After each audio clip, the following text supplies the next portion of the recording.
Bien, pues ya prácticamente llevo esta semana entrenando bien con el equipo. La semana pasada también pude entrenar un par de días y ya he recuperado la lesión, así que con ganas de entrar en convocatoria.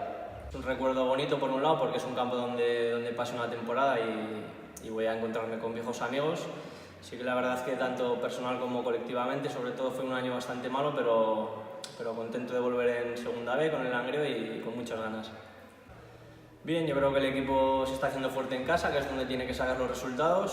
Fuera sí que es verdad que empezamos bien, pero ahora nos está costando, pero bueno, creo que también las salidas que hemos tenido son difíciles y el equipo ahora tiene dos buenas opciones fuera de casa para demostrar que también puede ganar partidos y ahí vamos.